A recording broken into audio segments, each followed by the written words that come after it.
폴란드 구경 방송이 한국 특집 방송으로 시청률이 대박이 났는데요. 유럽 국방력 최강 폴란드를 민든 한국의 방산 기술력에 대한 내용이라고 합니다.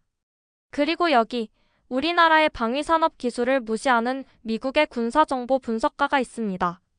그렇게 한국을 무시하던 그는 왜 우리나라로 오게 된 걸까요? 그럼 지금부터 오늘의 이야기를 시작해보겠습니다. 안녕하세요. 저는 로마의 국제안보기관에서 군사정보 분석가로 일하고 있는 38세 미국인 제퍼 블랙우드입니다. 저는 제가 국제적 위기의 중심에 서게 될 거라고는 전혀 예상하지 못했어요. 하지만 여기 제가 있네요. 세계에서 가장 영향력 있는 사람들 앞에 서서 제가 발견한 것을 이해시키려고 노력하고 있어요. 비가 로마의 지하 회의실 창문을 두드리고 있었어요. 연단에 있는 제 노트를 정리하는 동안 모든 사람의 시선이 저에게 쏠리는 무게감을 느낄 수 있었어요. 이탈리아 국방부 건물은 항상 제게 차갑게 느껴졌지만 오늘은 더욱 춥게 느껴졌어요. 모두 와주셔서 감사합니다. 저는 속으로 느끼는 것보다 더 안정된 목소리로 말했어요. 제 이름은 제퍼 블랙우드이고 지금부터 보여드릴 내용은 유럽 안보에 대한 우리의 시각을 바꿀지도 모릅니다. 저는 방 안을 둘러보았어요. 미국, 일본, 영국, 독일, 프랑스, 중국, 그리고 캐나다에서 온 대표들이 모두 의심스러운 표정으로 저를 지켜보고 있었어요.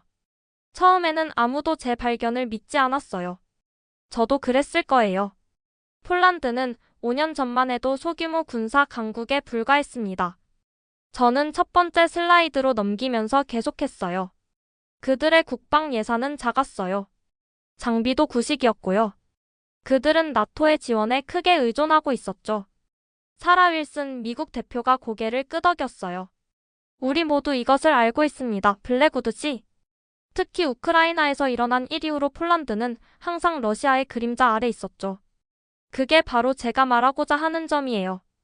저는 다음 슬라이드로 넘기며 대답했어요. 이 숫자들을 보세요. 폴란드의 군사 지출은 단 3년 만에 250%나 증가했어요. 현역 병력도 2배로 늘었고요. 하지만 그것이 놀라운 부분은 아닙니다. 저는 다시 클릭하여 제 핵심 발견하고 급격히 상승하는 곡선의 그래프를 보여주었어요. 이것은 폴란드 방위 산업 생산을 보여줍니다. 3년 만에 350%나 증가했어요. 그들은 단순히 다른 나라에서 무기를 구매하는 것이 아니라 믿을 수 없는 속도로 자체 제작하고 있어요. 방 안이 조용해졌어요. 일본의 다카시 나카무라가 화면을 보며 눈을 좁히며 앞으로 몸을 기울였어요. 어떻게 이런 일이 가능한가요? 그가 물었어요. 어떤 나라도 그렇게 빨리 제조 능력을 구축할 수 없어요. 수십 년의 투자가 필요할 텐데요. 바로 그거예요. 저는 말했어요. 그래서 제가 이 회의를 소집했어요. 폴란드에서 뭔가 이상한 일이 벌어지고 있는데 우리 정보기관 중 어느 곳도 지금까지 이를 파악하지 못했어요. 저는 폴란드 시골 전역에 나타난 마치 하룻밤 사이에 생겨난 것 같은 새로운 공장들의 위성 이미지를 보여주었어요. 비정상적인 효율성으로 움직이는 노동자들. 더 있어요. 저는 목소리를 낮추며 말했어요. 이 공장들은 폴란드가 기술적으로 만들 수 없어야 할 첨단 시스템을 생산하고 있어요. 우리조차도 아직 개발 중인 것들이요. 영국의 제임스 카터가 이 말을 문질렀어요. 기술을 도둑맞았다고 제안하시는 건가요? 저는 고개를 저었어요. 저도 처음엔 그렇게 생각했어요. 하지만 디자인이 독특해요. 미국이나 중국, 러시아 시스템의 복제품이 아니에요. 완전히 새로운 것들이죠. 캐나다 대표가 긴장한 듯 웃었어요. 그럼 뭐라고 말씀하시는 거죠, 블랙우드 씨?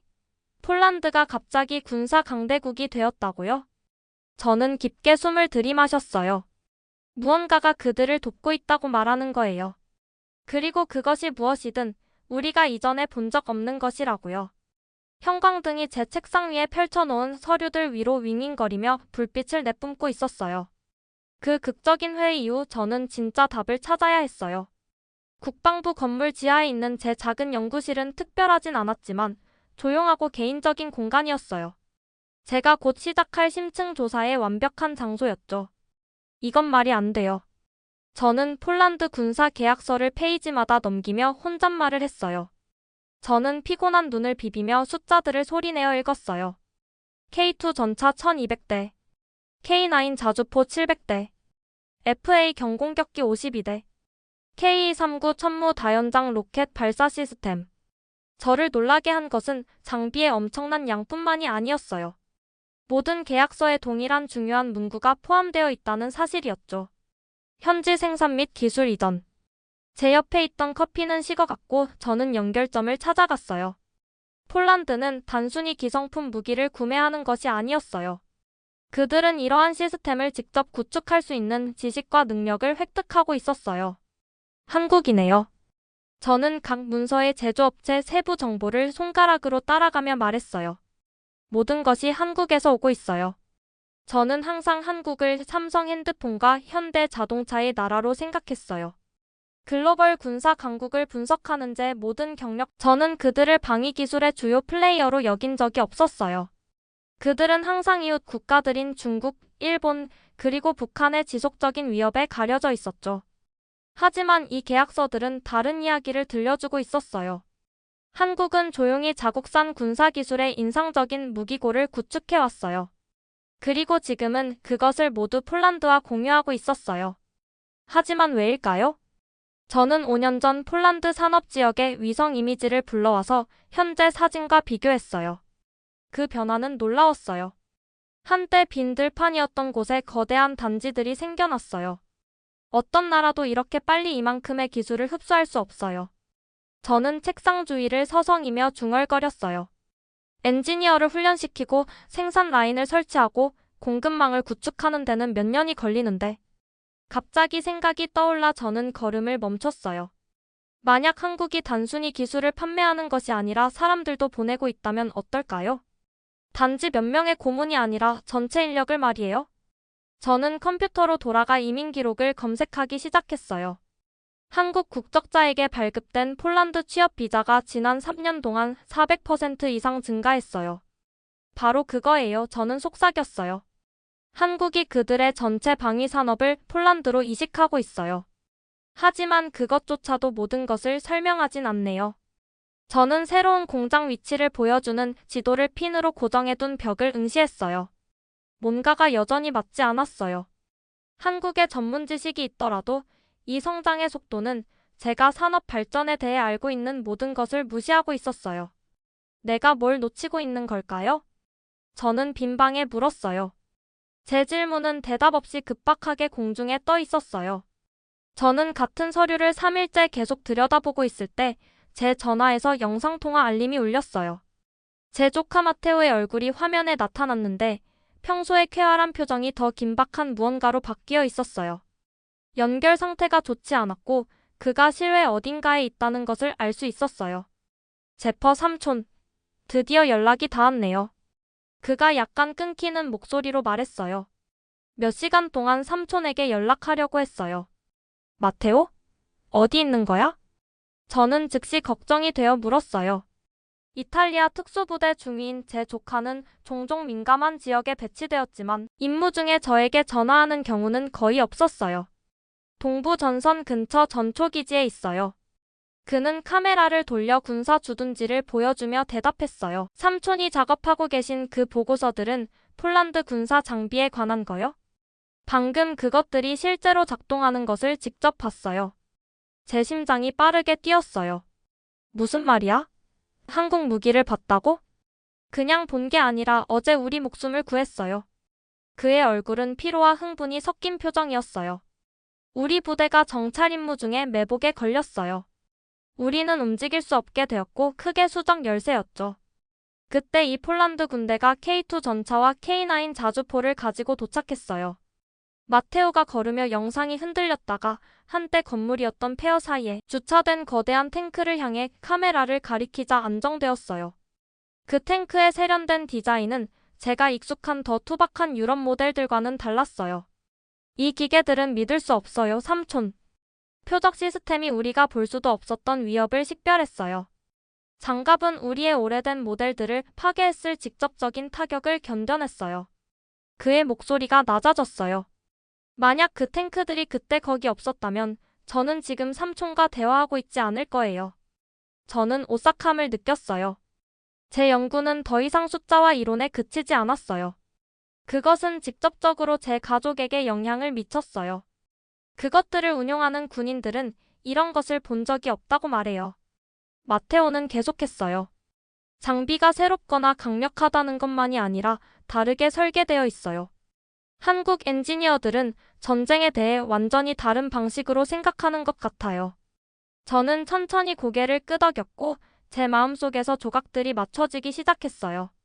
폴란드와 한국 사이의 이 파트너십, 그것은 단지 탱크와 총을 판매하는 것에 관한 것이 아니야. 방어에 대한 전체적인 철학을 공유하는 거야. 정확해요. 마테오가 동의했어요. 그리고 또 다른 것이 있어요. 제가 대화한 폴란드 군인들인 그들은 기지를 절대 떠나지 않는 한국 고문들에 대해 언급했어요. 다친 분 뒤에 머무르는 고위급 인사들이요. 바로 그거였어요. 제가 필요로 했던 누락된 조각이요. 보고서와 통계는 저에게 많은 것을 알려줄 수 있었지만 한계가 있었어요. 저는 이러한 작전을 직접 보고 관련된 사람들과 대화할 필요가 있었어요. 마테오, 내가 거기 가야겠어. 이 공장들, 이 기지들을 봐야 해. 저는 이미 머릿속으로 여행 계획을 세우고 있었어요. 더 이상 문서를 읽는 것만으로는 충분하지 않아. 제 조카는 걱정스러워 보였어요. 조심하세요, 삼촌. 여기서 뭔가 큰일이 일어나고 있어요. 우리 둘 중 누구도 이해하지 못하는 더 큰일이요. 통화를 끝내면서 저는 제 조사가 위험한 방향으로 전환되려 한다는 것을 알았어요. 저는 더 이상 숫자만 들여다보는 분석가가 아니었어요. 저는 강력한 사람들이 숨기고 싶어하는 무언가에 발을 들여놓고 있었어요. 서울로 가는 비행기는 제 머릿속에 질문들이 가득한 채로 14시간보다 더 길게 느껴졌어요. 저는 이 조사를 위한 특별 허가를 받을 수 있었어요. 로마에서 그 관리들에게 했던 충격적인 발표 덕분이었죠. 비행기가 구름을 뚫고 내려가며 아래로 펼쳐진 거대한 도시를 보여줄 때 저는 여기서 어떤 답을 찾게 될지 궁금했어요. 한국은 제가 예상했던 것과 달랐어요. 수도는 고대 궁전과 미래적인 고층 빌딩이 어우러진 매력적인 조화였고 전통이 최첨단 기술과 공존하고 있었어요. 하지만 저는 관광을 위해 온 것이 아니었어요. 운전기사는 저를 도시 외곽에 있는 국방과학연구소로 바로 데려갔어요. 블랙우드 씨, 한국에 오신 것을 환영합니다. 이정민 박사가 입구에서 저를 맞이하며 손을 내밀었어요. 그녀는 날카로운 눈과 자신감 있는 미소를 가진 여성이었어요. 우리 시설을 방문하는 이탈리아 국방 분석가를 자주 보지는 못해요. 맞아주셔서 감사합니다, 이 박사님. 저는 그녀의 손을 잡으며 대답했어요. 폴란드와의 파트너십에 대해 더 많이 배울 수 있길 바래요. 그녀는 고개를 끄덕이며 저를 보안 검문소를 통과해 주요 건물로 안내했어요. 당신이 우리의 수출품을 연구하고 있다고 들었어요. 한국 방위 기술이 왜 독특한지 보여드릴 수 있어서 기쁘네요. 전시장은 인상적이었어요. 탱크, 항공기, 미사일 시스템의 축소 모델들로 가득 찬 거대한 공간이었죠. 한쪽 벽을 따라 수십 년에 걸친 한국의 방위 산업 발전을 보여주는 타임라인이 있었어요. 우리는 한국 전쟁 이후 미국 디자인을 복제하면서 시작했어요. 이 박사는 오래된 모델들을 가리키며 설명했어요. 그리고 나서 우리는 외국 기술과 우리만의 혁신을 결합하기 시작했죠. 결국 우리는 완전히 독창적인 시스템을 개발했어요.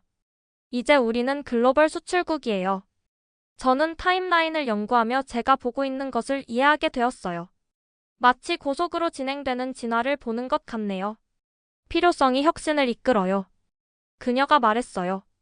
강력한 이웃들에 둘러싸인 작은 나라일 때 창의적이 되는 법을 배우게 돼요. 저를 가장 놀라게 한 것은 그녀가 그들의 설계 철학을 설명하는 방식이었어요. 우리는 사람을 최우선으로 하는 무기를 만들어요. 이 박사는 우리가 전시품들 사이를 걸으며 설명했어요.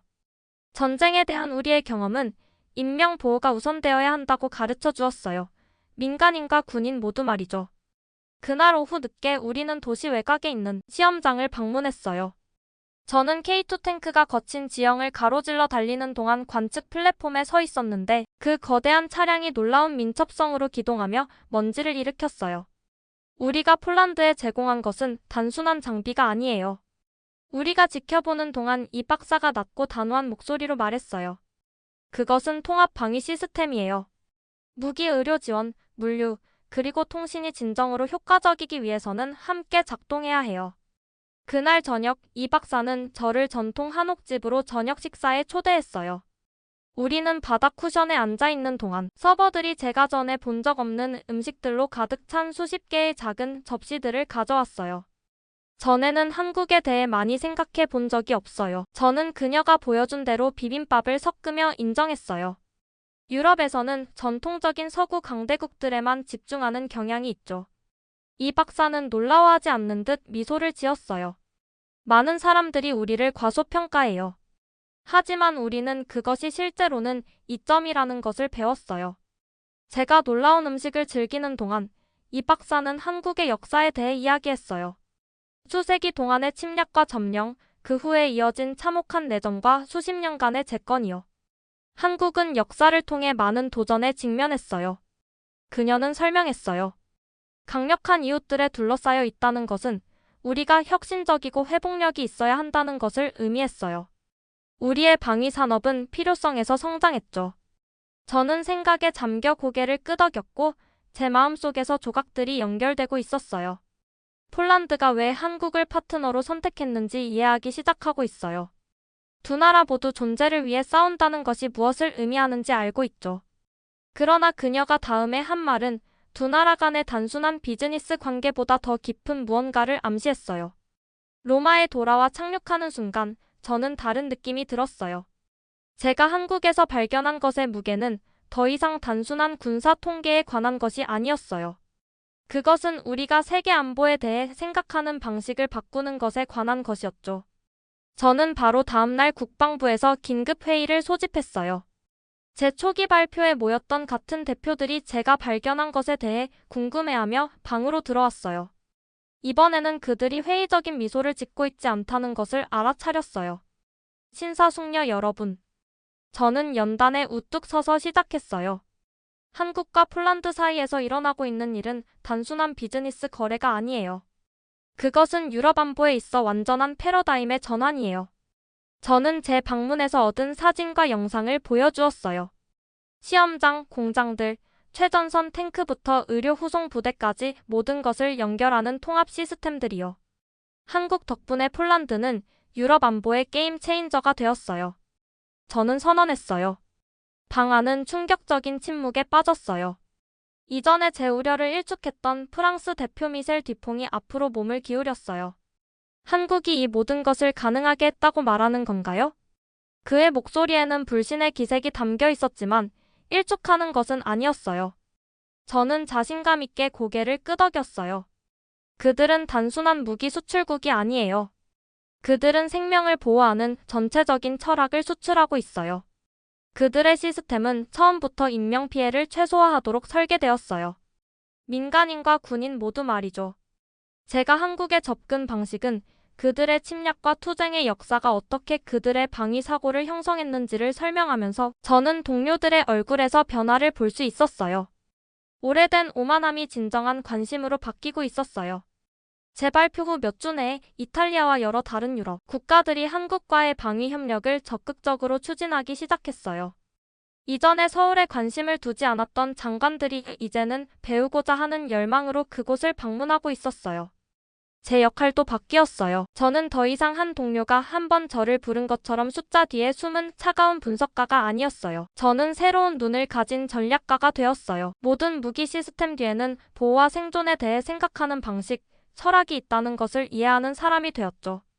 제 조카 마테오가 배치에서 돌아왔을 때 우리는 트레비 분수 근처에 있는 우리가 좋아하는 장소에서 커피를 마시며 만났어요. 알아요, 삼촌. 마테오가 에스프레소를 저으며 말했어요. 한국 탱크가 실제로 작동하는 것을 보기 전에는 저도 다른 모든 사람들처럼 생각했어요. 한국은 그저 K-팝과 전자제품에 관한 것이라고요. 저는 제 자신의 무지를 떠올리며 웃었어요. 우리 모두 틀렸었죠, 그렇지 않아? 우리가 거의 생각하지 않았던 그 나라가 유럽 안보를 재형성하는 데 도움을 주고 있어요. 제 사무실로 돌아와 저는 책상에 있는 이탈리아 국기 옆에 작은 한국 국기를 걸었어요. 그것은 위대함이 예상치 못한 곳에서 올 수 있고, 때로는 배우는 가장 좋은 방법이 자신의 가정의 의문을 제기하는 것이라는 제 일상적인 알림이었어요. 폴란드가 한국의 도움으로 놀라운 변화를 계속하면서 전 세계의 군사 전문가들이 이 뜻밖의 파트너십을 연구하기 시작했어요. 저는 군사학교와 싱크탱크에서 제가 배운 것을 설명하는 강의를 하게 되었어요. 가장 큰 힘은 저는 제 청중들에게 말하곤 했어요. 가장 많은 무기를 보유하는 것이 아니라 가장 중요한 것, 인간의 생명을 보호하기 위해 그것들을 어떻게 사용해야 하는지 아는 지혜를 갖는 것이에요. 제 발견의 이야기는 단순한 군사적 변화의 이야기 이상이 되었어요. 그것은 존중, 파트너십, 그리고 오래된 편견에 도전하는 힘에 관한 교훈이 되었어요. 그리고 때로 밤늦게 그 폴란드의 한국 공장들의 위성 이미지를 볼 때면 저는 어떤 다른 숨겨진 파트너십들이 우리가 주의를 기울이지 않는 동안 우리 세계를 재형성하고 있는지 궁금해하곤 했어요.